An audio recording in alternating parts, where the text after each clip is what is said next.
We're also going to be changing things regarding graduation requirements. I've actually thought a lot about this. We have a program to test into a GED. We also have programs to test into high school diploma, and to see how far a student has learned the curriculum, or how much they've retained the information from the curriculum. Uh, Learning, basically testing for knowledge of basic math and basic uh, language arts and such, that is reading comprehension and stuff that is generally tested for in a general education diploma. I think that implementing this testing at a certain level for students who are in ninth grade, I believe would be appropriate. And the reason for this is just to kind of measure where they're at in retaining the information, in learning the curriculum on a basic level, to make sure that they understand some things. And it also identifies where they might need a little extra help with their education. The high school diploma, I think we need to bring back the SATs. But one of the things that I remember about going to college was they also could request your transcripts from the high school. They could request your SATs. You could also opt in to test into the college courses. Um, and that's another method that I think is important to utilize.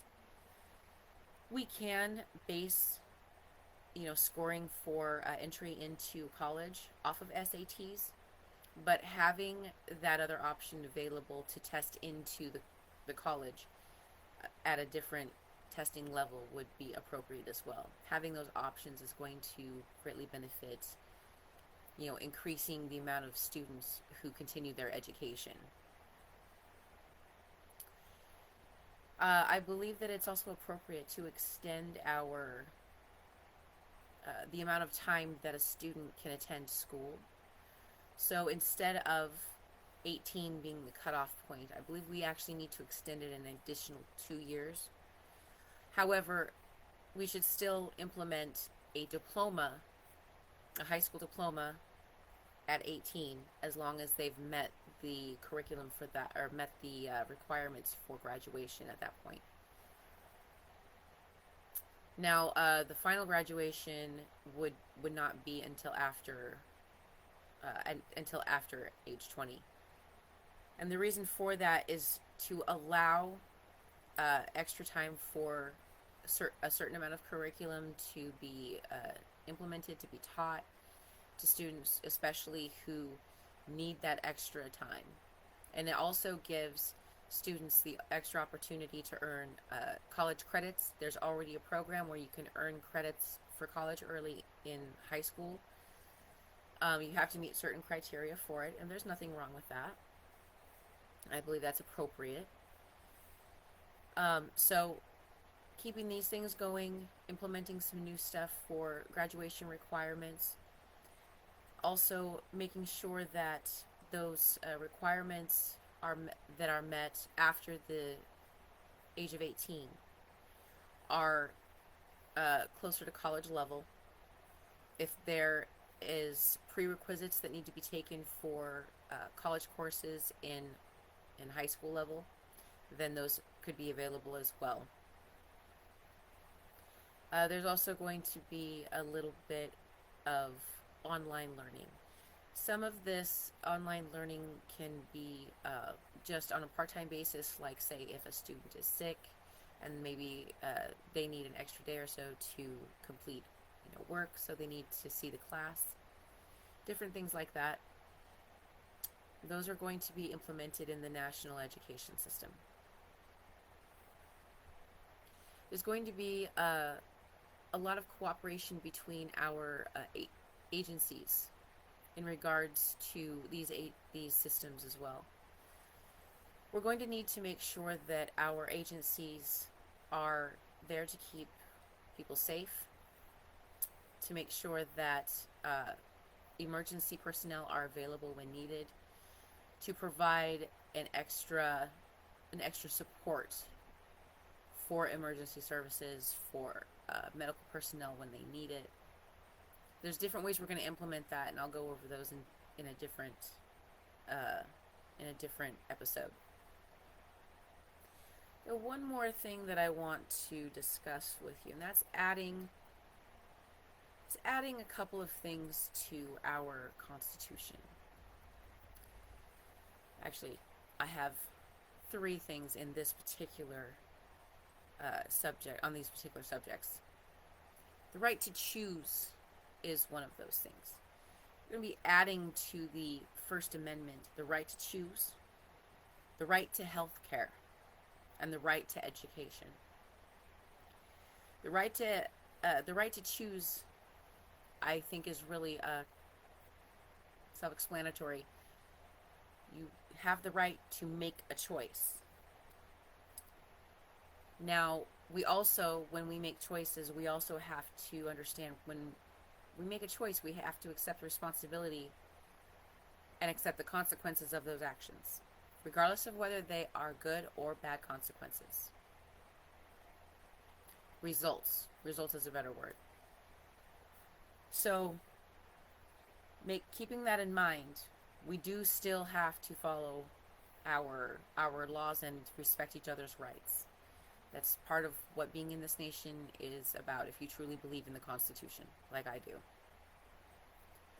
The right to health care really comes because the legislation and such that has gone through Congress, that has been passed by presidents previously, all of that has contributed to the declining health of our nation, overall and from individual points of view. There's scientific evidence that pollutants in our air and our water supply are linked to different types of cancers and different ailments that have developed that are deadly. It's important for us to get these out of our supplies, of our air supply, of our water supplies, out of our systems. We already have plastic in our blood from the amount of stuff that we consume. That's not good. Plastic doesn't degrade the way that it is made now. That is something that's going to fall under the Climate Change Act, Climate Cleanup Act. The right to education is the other important one. The right to education basically covers banning books. It also covers making sure that our students understand that when they choose to not pay attention in class and they miss out on that information, that they are consciously making themselves fall behind. And so we gotta try to really get it in their heads through some sort of understanding to help them decide to be educated, regardless of whether it's a creative education or self-education, college education. Just encouraging them to continue to learn, regardless of what it's about, appropriately, of course, for the age.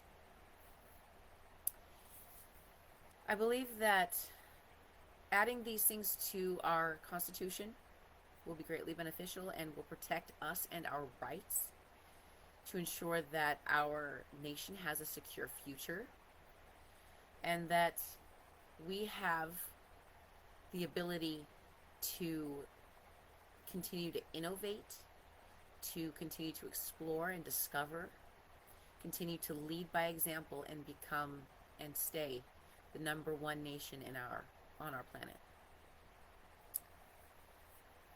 That is all I have for that today. Next week, I am going to be talking a little bit about some more about our national recovery plan, obviously. But in addition to that, I'm going to be talking about uh, another run for elected office that I intend to pursue.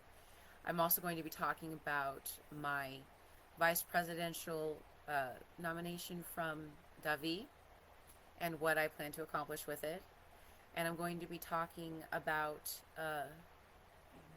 more amendments to our Constitution in addition to our National Recovery Plan. In fact, I believe they are part of it, if I remember correctly. So that is everything for today. I thank you for your time, and may our path lead to peace and prosperity.